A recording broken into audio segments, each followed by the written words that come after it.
my name is Rumi. Welcome back to Star Pages. Today we're going to be talking about Better Must Come by Desmond Hall. So I was sent a finished copy of this by Simon and Schuster, and I think this is the third book I've been sent by Simon and Schuster, and I'm very grateful that Simon and Schuster sends me finished copies. I'm very grateful that I'm able to get them. But this book in particular, I would have been fine without it. So a little history between me and Desmond Hall. I was a part of a book tour for Desmond Hall's first book, Your Corner Dark, and I DNF'd that book. I DNF'd the book and I withdrew from the book tour, obviously because it was a promotional tour. And I was like, that book offended me so badly that I decided I was not going to read anything that Desmond Hall put out after, because Desmond Hall is apparently a Jamaican author, and when I say Jamaican in quotations, it means he was born in Jamaica, maybe spent like, what is the minimum amount an infant can spend in that country before they can go on an airplane.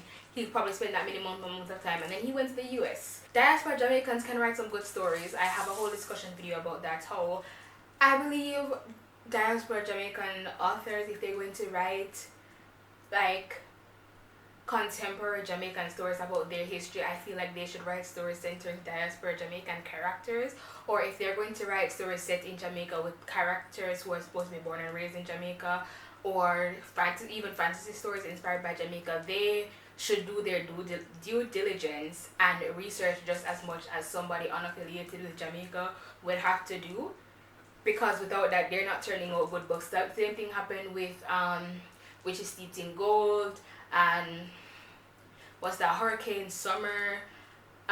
It's a whole thing. So I wasn't going to read anything by Desmond Hall, but I got sent this book and it was a physical copy, and I was like, I'll give it a try for the entertainment purposes. I was originally going to do a reading vlog, but the time was not on my side. The universe was not working with me. So first thing I want to say, unfortunately, the first thing I want to talk about is this cover design. I like the art of the black girl on the cover. I like the art. The orange font I could do without. What I hate is the way they wrote the synopsis on the inside of the dust jacket. This is absolutely sick. Anyway, so I'll put a clip in, or a voiceover reading the synopsis of Better Must Come. Deja is a barrel girl, one of the Jamaican kids who get barrels full of clothes, food, and treats shipped to them from parents who have moved to the US or Canada to make more money. Gabriel is caught up in a gang and desperate for a way out. When he meets Deja at a party, he starts looking for a way into her life and wonders if they could be a part of each other's futures. Then one day, while out fishing, Deja spies a go-fast boat stalled out by some rocks smeared with blood. Inside, a badly wounded man thrusts a knapsack at her, begging her to deliver it to his original destination and to not say a word.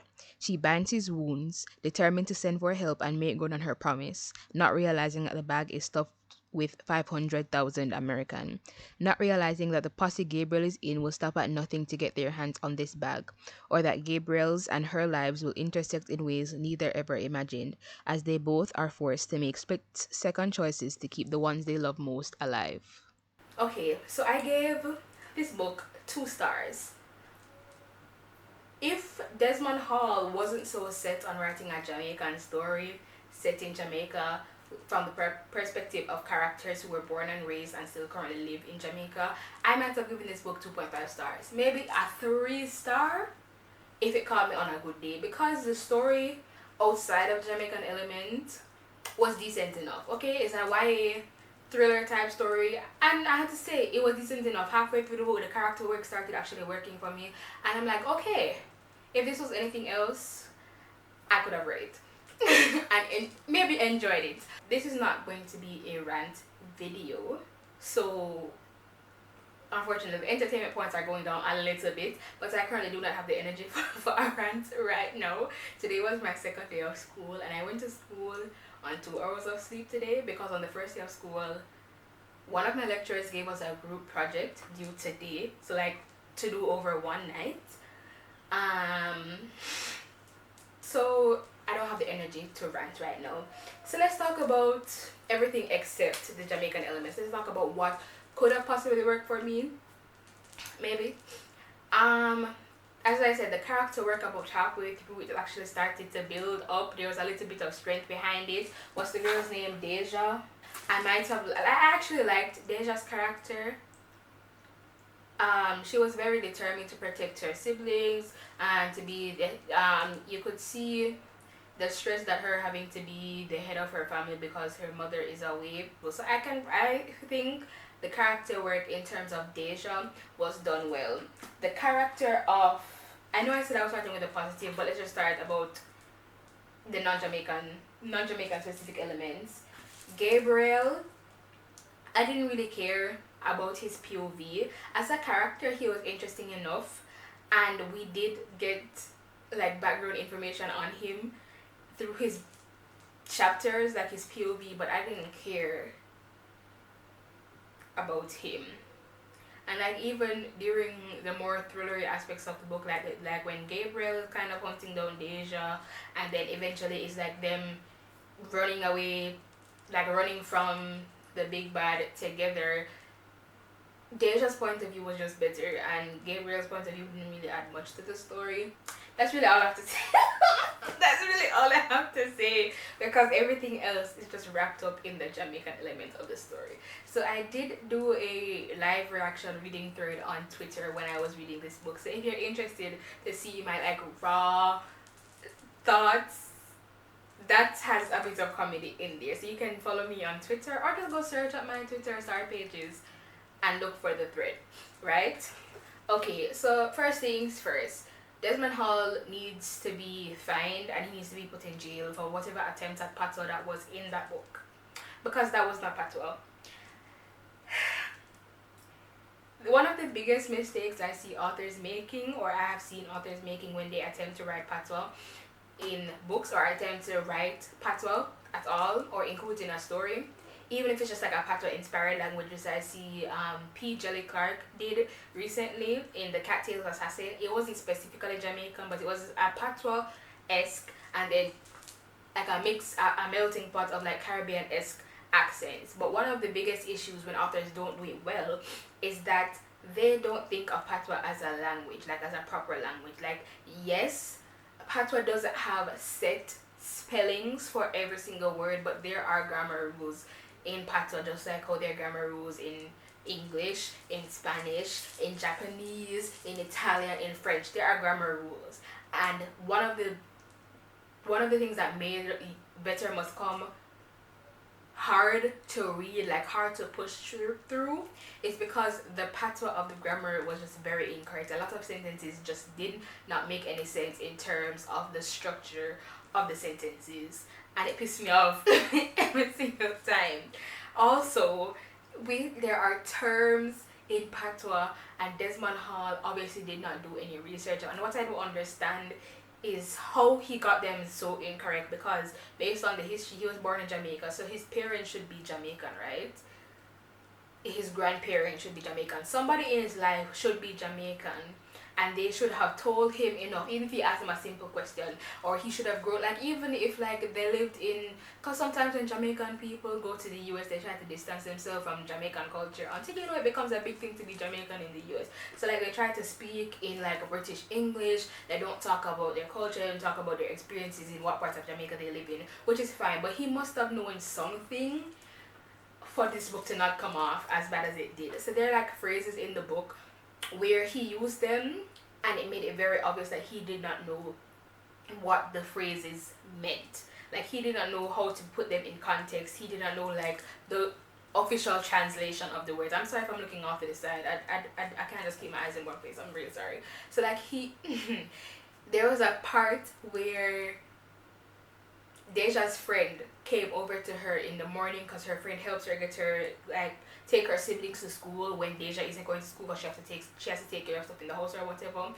And Deja plays sports, so she's very muscled, right? And at the time, her friend was saying she needs to like take care of her hair and not show off her muscles or whatever, because boys don't like girls who are finke like that. And that's not what it means. Like in the sentence, even in the whole scene, finke in that sense made absolutely no sense. Like fenke fenke means kind of like wishy-washy, like weak, small little. It's like a wishy-washy little thing.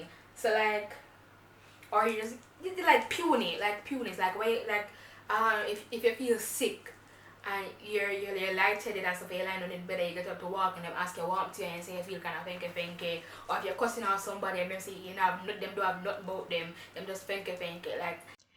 Okay, a quick correction. Well, not correction, but addition to the examples I gave. They're technically correct and you could use them, but like if you're saying that you're sick and your body feels weak, technically it's correct to say your body feels fenke fenke, but that wouldn't be the first. Like it's an option to use, and you would use it if like somebody know patois, because like uptown people, they might know the phrase but they wouldn't know it in that context. So like it wouldn't be the first phrase that you would use, but it's technically correct.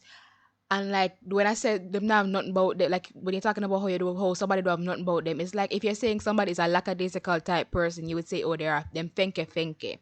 But the most true to meaning example I can give is if somebody is like they're going on the stage to give a performance, they're going to sing, and then they go and they give just kind of like a I don't know what the standard English word would be, like they just give like a very plain and disappointing performance, and then they come down to you and you ask them what kind of fenke fenke singing was that. Like they didn't put their all into it, they just did a little something, like them never everything.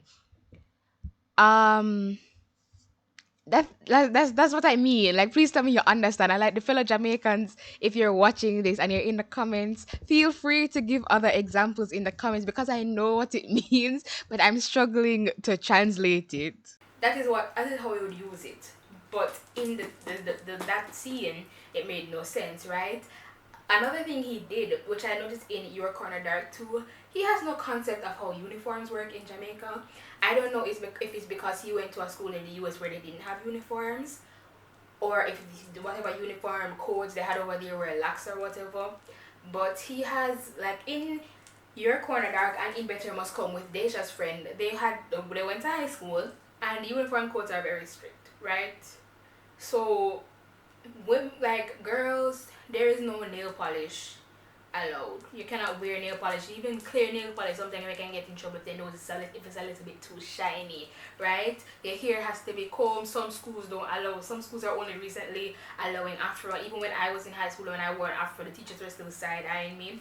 Um, Mostly the non-black teachers, and depending on the teacher, like the coons at the school, they would side eye, but they couldn't really say anything. But like in Your Corner Dark, there was at one point where I don't remember if like one of the characters was walking around, like, and they didn't have on their tie and their shirt was untucked during the school day. That would not fly. That would not fly. First of all, you would get an order mark, and then like the teacher or whoever caught you would stand there until you fix your uniform. Like, there's no nail polish, no lipstick, no makeup, nothing. And then this is where I'm like, okay, maybe he did hear something about Jamaica, which is confusing because he didn't know the patois, and it's like also very obvious where he didn't do any research again, because some of the stuff that he wrote in the book, it's very old time Jamaica, like things haven't been like that in a long time. So it's like, oh, his grandmother told him something, or maybe his parents told him something, and he's like, or maybe even when he was young he would have heard people talk about it, but like right now it's not a thing. Like the whole context of, like, the whole concept of Deja having, like, Deja's friends thinking she's so privileged because she's a barrel girl, like her mother is working for US money. Like, yes, US money is still a lot, like when you convert it to Jamaican, but they're not going to like treat you like you're at the top of the top as much as it was once before. And then in the first thing, she was talking about how she needs her mother to send down Irish Spring.